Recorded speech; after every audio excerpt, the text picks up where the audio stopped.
Hey YouTube land, it's Tyconjurers here doing another action figure review. Now this is for the Star Wars Black Series. Sorry if I'm just readjusting the camera there. Star Wars Black Series Clone Commander Fox. Now this is one of the more recent Clone Commanders that was released. I haven't picked up Rex or Wolf yet. They do look really cool. I haven't managed to push the trigger on a lot of the Black Series stuff because over here in Ireland, Hasbro has, for whatever reason, decided not to supply our main toy retailer with any Black Series unless it was a decision by Smiths themselves. We only have two really big main retailer toy chains over here in Ireland, which is Smiths and Toymaster. There's no Toymaster close by to me. There's about two Smiths stores near me, and neither of them got any Black Series figures in except for the carbonized Jet Trooper, which is apparently exclusive to Smiths, but they haven't bothered getting the rest of the actual retail mass release line. And I'm not sure why. It probably is a decision from them, but and that's enough waffling and stuff for me. This is for a review for Fox, who I picked up off Big Bad Toy Store. So the box is kind of similar, or the standard Black Series stuff. So it's the black box with the grayed image, red writing. It has the Star Wars logo up top with Black Series, name of the character on the side.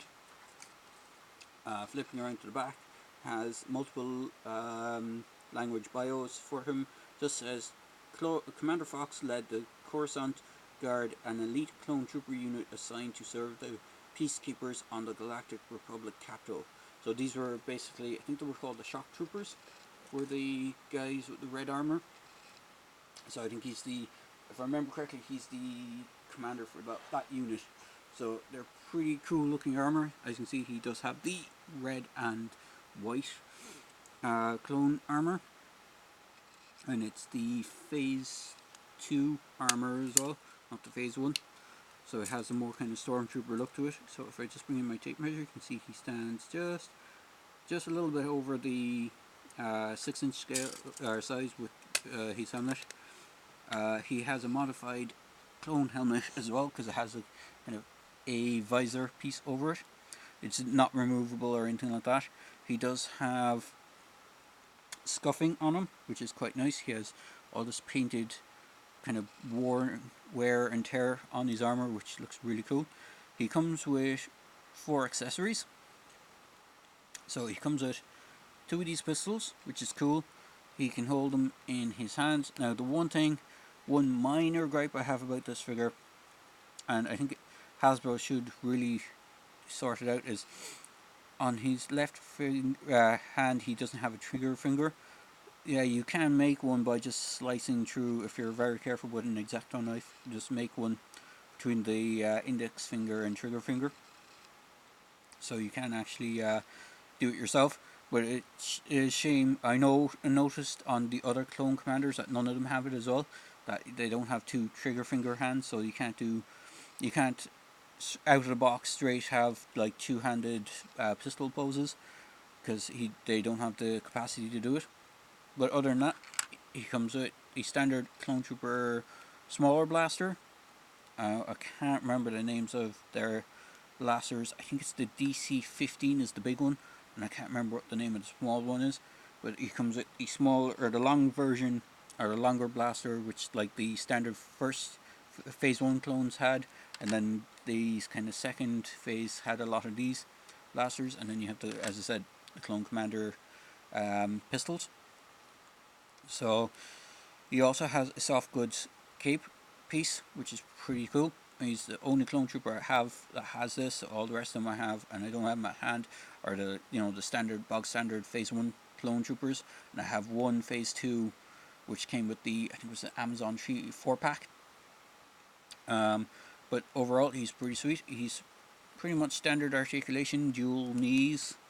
He has a thigh swivel. He has legs that can go out that much, a little bit hindered because of this. Can go forward, can't really go back too much. Shoulders can go up that much, rotate around. Has a upper bicep swivel. has a double hinge on the elbow. It's a little bit hindered when it gets to this point. Swivel on the wrist, hinge on the wrist on this one for going up and down, and it's in and out for the offhand. So you can get two-handed grasping poses with the rifles. His head is on a ball joint, can go all the way around, can go forward. Can't really tilt to the side much, but can look back. He has waist swivel, or not waist, he has upper diaphragm, and he can move around. He does have a cool logo on his shoulder pad. I can't remember what the logo is for off. Pretty sure it's just the Coruscant guard logo. I could be wrong.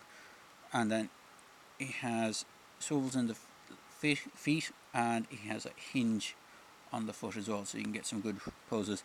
He has red on the bottom of his feet as well, and he has 2 peg holes, so you can get him standing on a stand if you need to, but he does look pretty cool. Now, unfortunately, I don't have any of my other Star Wars Black Series figures to hand to do a scale comparison. The only thing I have really is the Batman Missions Batman from the Electro Armor Batman, so he stands around the same height. The Batman Missions lines are supposed to be around 6 inches anyway, so you do get that. There is a bit of a trade-off on him. Batman Missions isn't as articulated, so I think there's a slight difference in the height, but overall they're pretty good. So there you go, guys. Just a quick video review for the Clone Commander Fox. As I say in my videos, please feel free to like, comment and subscribe to my channels, and I hope you enjoy this video. Cheers, guys.